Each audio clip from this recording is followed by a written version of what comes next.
Sir ಜಂಬೂ circus cinema ಅಂದ ತಕ್ಷಣ ಒಂದು ಟೈಟಲಲ್ಲಿ ಕೇಳಿದ ತಕ್ಷಣ ಅದೊಂದು ಎಂಟರ್ಟೈನ್ಮೆಂಟ್ ಸಿನಿಮಾ ಅಂತ. ಸೊ ಯಾವ ಥರದ ಸಿನಿಮಾ ಸರ್ ಜಂಬೂ ಸರ್ಕಸ್ ಅಂತ? ಈಗ ನೀವು ಹೇಳ್ದಂಗೆ ಜಂಬೂ ಸರ್ಕಸ್ ಅಂದರೆ ಒಂದು ಕಾಮಿಡಿ ಸಿನಿಮಾ ಅಂತ ಜನಗಳಿಗೆ ಆಲ್ರೆಡಿ ನಾವು ಹೇಳಿದ್ದೀವಿ. ಅದು ಅನಿಸುತ್ತೆ ಟೈಟಲ್ ನೋಡಿದ್ರೆ ಜಂಬೂ ಸರ್ಕಸ್ ಅಂತ ಬರೀ ಆರ್ಟಿಸ್ಟ್ನಲ್ಲೇ ಈಗ ಏನೋ ಅಂದ್ಕೊಳ್ತಾರೆ ಜಂಬೂ ಸರ್ಕಸ್ ಯಾವುದೋ ಒಂದು ಪ್ರಾಣಿಗಳ ಸಿನಿಮಾ, ಪ್ರಾಣಿ ಇಟ್ಕೊಂಡು ಮಾಡಿದ್ದಾರೆ ಏನೋ ಅನ್ನೋ ಥರ ಅನಿಸ್ಬೋದು. ಬಟ್ ಇದು ಆ ಥರ ಅಲ್ಲ. ಜಂಬೂ ಸರ್ಕಸ್ ಒಂದು ಫ್ಯಾಮಿಲಿ ಡ್ರಾಮಾ, ಟೋಟಲಿ ಸಿನಿಮಾ ಒಂದು ಫ್ಯಾಮಿಲಿ ಎಂಟರ್ಟೈನ್ಮೆಂಟ್ ಮೂವಿ. ಇದು ಈಗ ನಾನು ಆ್ಯಕ್ಚುಲಿ ಒಂದು ಸಿನಿಮಾನ ಏನಾದರೂ ಹೊಗಳ್ಬೇಕಾದ್ರೆ ನನಗೆ ತುಂಬ ಇಷ್ಟ ಆಗಬೇಕು. ಈ ಸಿನಿಮಾ ನಂಗೆ ತುಂಬ ಇಷ್ಟ ಆಗಿದೆ. ಈ ಸಿನಿಮಾ ಜನಗಳಿಗೂ ಇಷ್ಟ ಆಗುತ್ತೆ ಅನ್ನೋ ನಂಬಿಕೆ ನನಗಿದೆ. ಅದಕ್ಕಾಗಿ ಜನನ ಈ ಸಿನಿಮಾನ ನೋಡ್ತಾರೋ ನಂಬಿಕೆ ಮೇಲೆ ಈ ಸಿನಿಮಾ ಚೆನ್ನಾಗಿದೆ ಅಂತ ಹೇಳ್ತಾ ಇದ್ದೀನಿ. ಅಂದರೆ ಸಿನಿಮಾದ ಟೈಟ್ಲ್ ನೋಡಿದ ತಕ್ಷಣ ಫಸ್ಟ್ ನಮಗಿನ್ನೂ ಒಂದು 10-15 ವರ್ಷ ಹಿಂದೆ ಹೋಗುತ್ತೆ. ಅಂದರೆ ಬುಲ್ಬುಲ್ ಸಿನಿಮಾ ಟೈಟ್ಲ್ ಹೇಗಿತ್ತು ಅದೇ ರೀತಿಯಾದಂಥ ಫಾಂಟ್ಗಳು ಇಲ್ಲಿ ಇದಾಗಿರೋದು. ಈಗ ಟೈಟ್ಲು ಅದು ಇಂಪಾರ್ಟೆಂಟ್ ಆಗಲ್ಲ ನನಗೆ ತಿಳಿದ ಮಟ್ಟಿಗೆ. ಈಗ ಕೆಲವೊಂದು ಸಿನಿಮಾಗಳು ಟೈಟ್ಲ್ಗಳಲ್ಲದೆ ಈಗ ಲೇಟೆಸ್ಟ್ ಮೂವಿಗೂ ಟೈಟ್ಲ್ಗಳು ನಾವು ಏನು ಬೇಕಾದರೂ ಇಡ್ಬೋದು. ಬಟ್ ಟೈಟ್ಲು ನೋಡಿ ಇದು ಹಳೆಯ ಸಿನಿಮಾ ಅಂತ ಹೇಳಲಿಕ್ಕಾಗಲ್ಲ. ಸಿನಿಮಾ ಟೋಟಲಿ ಏನು ಅಂದರೆ ಈಗೇನಂದರೆ ನಾನು ಹೇಳ್ತೀನಿ, ಇದು ಒಂದು 30 ಇಯರ್ಸ್ ಬ್ಯಾಕಿಂದ ಸ್ಟಾರ್ಟ್ ಆಗಿ ಈಗ ರೆಟ್ರೋದಿಂದ ಮೆಟ್ರೋ ತನಕ ಈ ಕತೆ ಇರುವಂಥ ಒಂದು ಸಿನಿಮಾ ಇದು. ಇದರಲ್ಲಿ ಈಗ 30 ಇಯರ್ಸ್ ಬ್ಯಾಕಿಂದ ಹೇಗೆ ಅವರು ಬೆಳಕೊಂಡು ಬರ್ತಾರೆ, ಅವರ ಈಗ ಒಬ್ಬ ಫ್ರೆಂಡ್ಸ್ಗಳು ಒಂದಿಬ್ಬರು ಯಾವ ಥರ ಇರ್ತಾರೆ, ಅದನ್ನು ಇಲ್ಲಿ ಮಕ್ಕಳು ಮರಿಯೋ ತನಕನೂ ಯಾವ ಥರ ಈಗ ಮೆಟ್ರೋ ಸ್ಟೈಲವರಿಗೂ ಹೇಗೆ ಬರ್ತಾರೆ ಅನ್ನೋದು ಸಿನಿಮಾ ಕತೆ ನಮ್ಮದು. ಅದರಲ್ಲಿ ನಮ್ಮದು ಎಂಟರ್ಟೈನ್ಮೆಂಟೇ ಜಾಸ್ತಿ ಇದೆ. ಆಮೇಲೆ ಟೋಟಲಿ ಒಂದು ಫ್ಯಾಮಿಲಿಗೆ ಇಷ್ಟ ಆಗೋ ಥರ ಸೆಂಟಿಮೆಂಟ್ಸು, ರಿಯಲ್ ಲೈಫಲ್ಲಿ ನಡೆಯೋ ಒಂದು ಟ್ವಿಸ್ಟ್ ಕೂಡ ಈ ಸಿನಿಮಾದಲ್ಲಿದೆ. ಅಂದರೆ ಇದಕ್ಕೇನಾದರೂ ಕತೆಗೆ ಯಾವುದಾದ್ರೂ ರಿಯಲ್ ಸ್ಟೋರಿ ಏನಾದರೂ ಇನ್ಸ್ಪೈರ್ ಆಯಿತಾ ಅಥವಾ ಹೇಗೇನು? ಇದು ಆ್ಯಕ್ಚುಲಿ ಹೇಳಬೇಕು ಅಂದರೆ ಇದು ಒಂದು ಹಿಂದೆ ಒಂದು ಇದರಂತೆ ಒಬ್ಬರು ನನಗೆ ಲೈನ್ ಹೇಳುವಾಗ, ಇದು ಸುಂದರ್ ಅಂತೇಳಿ ಅವರು ಲೈನ್ ಮಾಡಿರೋದು. ಹಿಂದೆ ಅವರಿಗೆ ಅನುಭವ ಆಗಿರೋದನ್ನ ಒಂದು ಲೈನು, ಹೀಗೆ ಒಂದು ಇಬ್ಬರು ಫ್ರೆಂಡ್ಸ್ ಇದ್ದರು. ಆ ಫ್ರೆಂಡ್ಸ್ ಅವ್ರು ಕೊನೆಯ ತನಕ ನಾವು ಇದೇ ಥರ ಲೈಫಲ್ಲಿ ಇರಬೇಕು ಅಂದಾಗ ಅದರಲ್ಲಿ ನಡೆಯುವಂಥ ಅವಘಡಗಳನ್ನ ಇಟ್ಕೊಂಡು ಇಟ್ಕೊಂಡು ಈ ಸಿನಿಮಾ ಮಾಡಿದ್ವಿ ನಾವು ಆ್ಯಕ್ಚುಲಿ. ಒಂದಿಷ್ಟು ಫ್ಯಾಮಿಲಿ ಡ್ರಾಮಾಗಳು ಅಂದರೆ ಅಂದರೆ ರಿಯಲ್ ಲೈಫಲ್ಲಿ ಅಂದರೆ ಪಕ್ಕದ ಮನೆಯಲ್ಲಿ ಎಲ್ಲೋ ಒಂದು ಇದರಲ್ಲಿ ಎಲ್ಲರಿಗೂ ಕೂಡ ಕನೆಕ್ಟ್ ಆಗೋಂಥದ್ದು. ಅಂದರೆ ಅಕ್ಕಪಕ್ಕ ಈ ಥರ ನಡೆದಿರುತ್ತೆ ಅನ್ನೋದು ಬೇಗ ಕನೆಕ್ಟ್ ಆಗುತ್ತೆ. ಈ ಥರ ಒಂದು ಕಚ್ಚಾಟ ಫ್ಯಾಮಿಲಿ ಡ್ರಾಮಾ ಅಲ್ಲ. ಈಗ ಸಿನಿಮಾ ನೀವು ನೋಡ್ತಾ ಇದ್ದರೆ ಇದು ನೀವು ನಿಮ್ಮ ಅಕ್ಕಪಕ್ಕದಲ್ಲಿ ನಡೆದಿರೋ ಥರನೇ ಅನಿಸುತ್ತೆ. ಇದು ಎಷ್ಟೋ ಜನ ನಾವು ನೋಡಿದ್ದೀವಲ್ಲ, ಎಲ್ಲರ ಮೇಲೆ ಈ ಥರ ಆಗುತ್ತಲ್ಲ ಅನ್ನೋ ಥರನೇ ಇರುತ್ತೆ. ಈಗ ನಿಮ್ಮ ಮನೇಲಿ ಆಗದೆ ಇದ್ರೂ ಪಕ್ಕದ ಮನೆ ಎಲ್ಲೋ ಒಂದು ಕೇಳಿರ್ತೀರ, ಈ ಥರ ಒಂದು ಇನ್ಸಿಡೆಂಟ್ಸ್ ಆಗಿತ್ತು, ಈ ಥರ ಆಗಿತ್ತು ಅನ್ನೋ ಥರನೇ ಇರುತ್ತೆ. ಬಟ್ ಇದು ನಮ್ಮಲ್ಲಿ ಏನು ಅಂದರೆ ಇದು ತುಂಬ ಏನೋ ಒಂದು ಕೊಲೆ ಮರ್ಡ್ರು, ಆ ಮಿಸ್ಟ್ರಿ ಆ ಥರ ಏನೂ ಇಲ್ಲ. ಒಂದು ಎಂಟರ್ಟೈನ್ಮೆಂಟಲ್ಲಿದೆ. ಎಂಟರ್ಟೈನ್ಮೆಂಟಲ್ಲಿ ಲಾಸ್ಟಿಗೆ ಅದೇ ನಾನು ಎಲ್ಲರಿಗೂ ಅದೇ ಹೇಳ್ತೀನಿ, ಹಿಂದೆ ಕೃಷ್ಣ ಸಿನಿಮಾನ ಟೋಟಲಿ ಜಾಲಿ ತಂದು ಎಂಡಲ್ಲಿ ಒಂದು ಟ್ವಿಸ್ಟ್ ಇತ್ತಲ್ಲ, ಆ ಥರ ಇದೆ ಇದರಲ್ಲಿ. ಅದರಲ್ಲಿ ಒಂದು ಸೆಂಟಿಮೆಂಟ್ಸು ಎಂಡಲ್ಲಿ ತುಂಬ ಜನಕ್ಕೊಂದು ಯಾವುದೋ ಹೃದಯ ಇರೋರಿಗೆ ಒಂಚೂರು ಕಣ್ಣಲ್ಲಿ ನೀರು ಬರುತ್ತೆ, ಆ ಥರ ಇದೆ ಸಿನಿಮಾ. ಈಗಾಗಲೇ ಸಾಂಗ್ಸು ಮತ್ತು ಟ್ರೈಲರ್ ನೋಡಿ ಎಲ್ಲರೂ ಮೆಚ್ಕೊಂಡಿದ್ದಾರೆ ಸರ್. ಸಿನಿಮಾ ಇನ್ನೇನು ರಿಲೀಸ್ ಆಗ್ತಾ ಇದೆ 12ನೇ ತಾರೀಕು. ಸೊ ಯಾವ ಥರದ ಸಿನಿಮಾ ಯಾಕೆ ನೋಡಬೇಕು ಅಂತ? ಈಗ ಸಿನಿಮಾ ಯಾಕೆ ನೋಡಬೇಕು ಅಂತ ಕೇಳಿದ್ರೆ, ಸಿನಿಮಾಕ್ಕೆ ಜನ ಥಿಯೇಟ್ರಿಗೆ ಬರೋದೇ ಟೈಮ್ ಪಾಸಿಗೆ, ಒಂದು ಬೇಜಾರು ಕಳಿಯೋಕ್ಕೆ. 2 ಅವರ್ಸ್ ಏನೋ ಮನೆಯಲ್ಲಿ ಒತ್ತಡಗಳಿರುತ್ತೆ, ಏನೋ ಒಂದು ಟೆನ್ಷನ್ಗಳಿರುತ್ತೆ, ದುಡ್ಡಿನ ಟೆನ್ಷನ್ ಇರುತ್ತೆ, ಫ್ಯಾಮಿಲಿ ಟೆನ್ಷನ್ ಇರುತ್ತೆ. ಅದನ್ನೆಲ್ಲ ಮರೆತು ಒಂದು ಯಾರೋ ಫ್ರೆಂಡ್ಸ್ ಜೊತೆಯಲ್ಲೋ ಅಥವಾ ಫ್ಯಾಮಿಲಿ ಜೊತೆಯಲ್ಲೋ ಸಿನಿಮಾಕ್ಕೆ ಹೋಗಬೇಕು ಅಂತ ಹೋಗ್ತೀವಿ.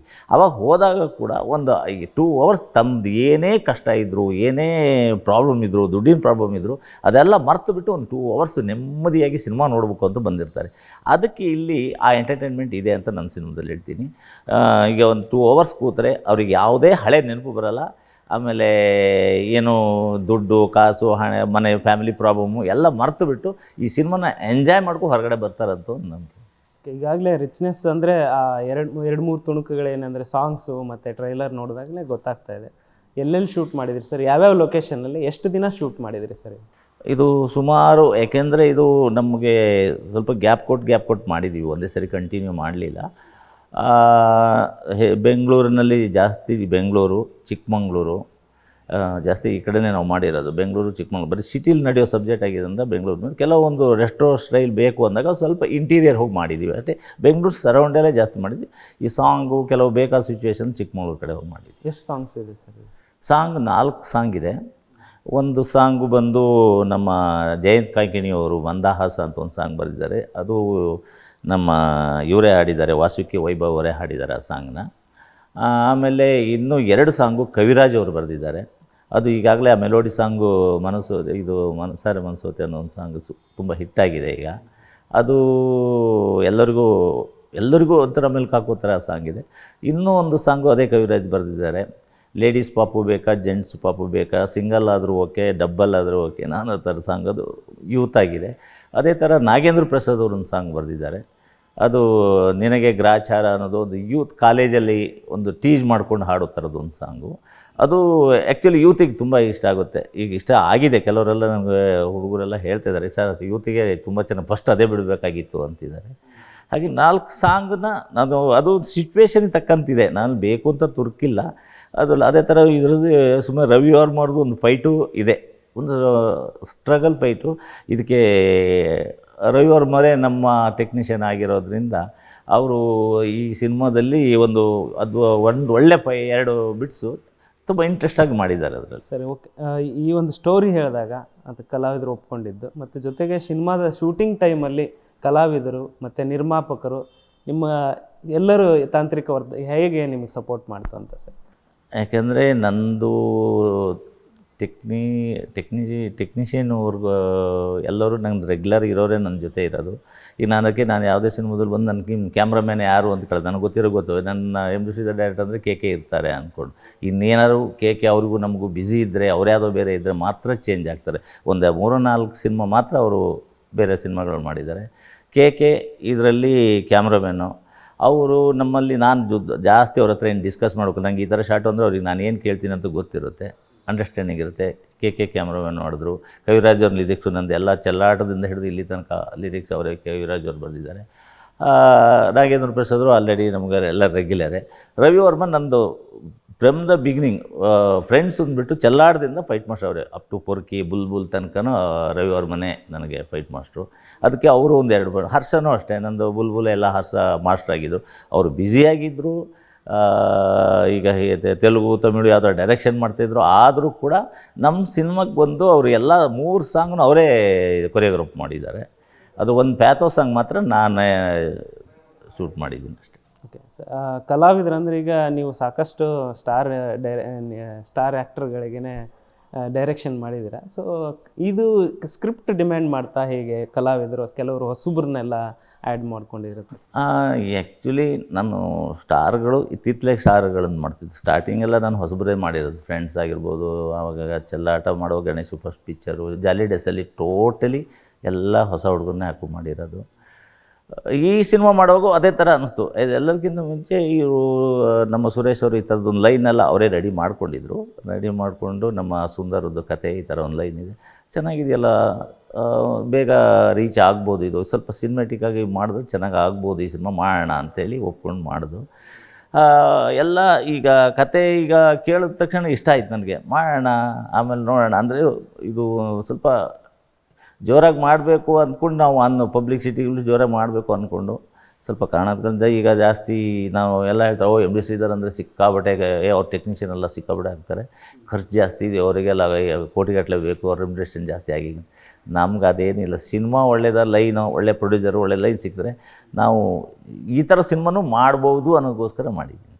ಸರ್, ಈಗಾಗಲೇ ಚಿತ್ರರಂಗದಲ್ಲಿ ಸುಮಾರು 20 ವರ್ಷಕ್ಕಿಂತ ಹೆಚ್ಚು ನೀವು ಚಿತ್ರರಂಗದಲ್ಲಿ ಸೇವೆ ಸಲ್ಲಿಸಿದ್ದೀರ. ಜೊತೆಗೆ ದರ್ಶನ್ ಅವರಿಗೆ ಒಂದು 3 ಸಿನಿಮಾಗಳ ನಿರ್ದೇಶನ ಮಾಡಿದ್ದೀರ. ಇವಾಗ ಅವರು ಮತ್ತೆ ಜೈಲ್ ಸೇರಿದ್ದಾರೆ. ಸೊ ಈ ಒಂದು ವಿಷಯದ ಬಗ್ಗೆ ಹೇಳೋದಾದ್ರೆ ಏನು ಹೇಳ್ತೀರಿ ಸರ್? ಇದು ಆ್ಯಕ್ಚುಲಿ ನನಗೆ ಹೇಳಲಿಕ್ಕೆ ಈಗೇನು ಅಂಥ ವಿಷಯ ಇಲ್ಲ. ಯಾಕೆಂದರೆ ಇತ್ತಿತ್ತಲಾಗಿ ನಾವು ಒಡೆಯ ಆದಮೇಲೆ ಅವ್ರಿಗೂ ನಮಗೂ ಸಂಪರ್ಕ ಕಡಿಮೆ ಇತ್ತು. ಬಟ್ ಅವರು ಈ ಥರ ಜೈಲಲ್ಲಿ ಇದ್ದಾರೆ ಅಂತ ಕೇಳೋದು ಒಂದೇ ನನಗೆ ಫೀಲ್ ಆಗ್ತದೆ. ದರ್ಶನ್ ಅವರು ಈಗ ಜೈಲೊಳಗಿದ್ದಾರೆ, ಅವರೊಳಗಿದ್ದಾರೆ, ಕಷ್ಟಪಡ್ತಿದ್ದಾರೆ ಅಂತ ನಿಮ್ಮ ಹಾಗೇ ಪೇಪರು ನ್ಯೂಸಲ್ಲೆಲ್ಲ ನೋಡಿ ಅವರಿಗೆ ದಿಮ್ ಕೊಡ್ತಿಲ್ಲ, ಅದಿಲ್ಲ ಕೇಳಿ ನನಗೆ ಒಂಥರ ಫೀಲ್ ಆಗುತ್ತೆ. ಯಾಕಂದ್ರೆ ಹೇಗಿದ್ದು ಮನುಷ್ಯ ಈ ಥರ ಆಗ್ಬಿಟ್ರಲ್ಲ ಅನ್ನೋದೊಂದು ಫೀಲ್ ಆಗುತ್ತೆ ಬಿಟ್ಟು. ಬಟ್ ಮತ್ತು ಮಿಕ್ಕಿದ್ದು ಯಾವುದು ವಿಷಯನೂ ನನಗೆ ಇತ್ತಿತ್ತಲಾಗಿಲ್ಲ. ಬಿಫೋರ್ ಅವರು ಈಗ 2ನೇ ಸರಿ ಜೈಲಿಗೆ ಹೋಗೋಕ್ಕೂ ಮುಂಚೆ ಒಂದು ಸರಿ ಮೀಟ್ ಮಾಡಿದ್ದೆ ಅಷ್ಟೇ. ಮೀಟ್ ಮಾಡಿ ಮಾತಾಡಿದ್ದೆ, ಇವರಲ್ಲೇ ಕತೆ ಎಲ್ಲ ಮಾಡ್ಕೊಳ್ಳಿ, ಮಾಡೋಣ ಮುಂದೆ ಅಂತ ಹೇಳಿದರು. ಸರಿ, ನಾವು ಕತೆ ಮಾಡ್ಕೊಳ್ಳೋದ್ರಲ್ಲಿ ಬ್ಯುಸಿ ಇದ್ದು ಅಷ್ಟರೊಳಗೆ ಮತ್ತೆ ಈಗ ಹೋಗಿದ್ದಾರೆ. ಏನು ಆಗಲ್ಲ ಅಂದ್ಕೊಂಡಿದ್ದು ನಾನು, ಮತ್ತೆ ಬಂದೇ ಬರ್ತಾರೆ ಅನ್ನೋ ನಂಬಿಕೆ ಮೇಲೆ ಇದ್ದೀನಿ ಅಷ್ಟೇ. ಅಂದರೆ ಕತೆ ಅವ್ರಿಗೆ ಹೇಳಿದ್ರ ಈ ಥರ ಲೈನ್ ಏನಾದರೂ ಹೇಳಿ? ಇಲ್ಲ ಲೈನ್ ನಾನು ಹೇಳಬೇಕು, ನೀವು ಮಾಡ್ಕೊಳ್ಳಿ ಅಂದಿದ್ದಾರೆ, ನಾನು ಇನ್ನು ಮಾಡಿ ಅವ್ರಿಗೆ ಒಪ್ಪಿಸ್ಬೇಕಾಗಿತ್ತು, ಆಗಲಿಲ್ಲ. ಇನ್ನು ಕೇಳ್ಪಟ್ಟಿದ್ದು ಅಂದರೆ ಅಡ್ವಾನ್ಸ್ ಏನೋ ಮಾಡಿದ್ದೀರಾ? ಅಡ್ವಾನ್ಸ್ ಕೊಟ್ಟಿದ್ದೀವಿ. ಅಡ್ವಾನ್ಸ್ ಮೊದಲೇ ಈಗ ಹೊಡೆಯೋಕ್ಕಿಂತ ಮುಂಚೆನೇ ಅದು ಕಮಿಟ್ ಆಗಿರೋ ಸಿನಿಮಾ ಇದು. ಸ್ಕ್ರಿಪ್ಟ್ ರೆಡಿ ಆಯಿತಾ ಸರ್? ಸ್ಕ್ರಿಪ್ಟ್ ಮಾಡ್ತಾಯಿದ್ದೀವಿ, ಇನ್ನೂ ಇಲ್ಲ.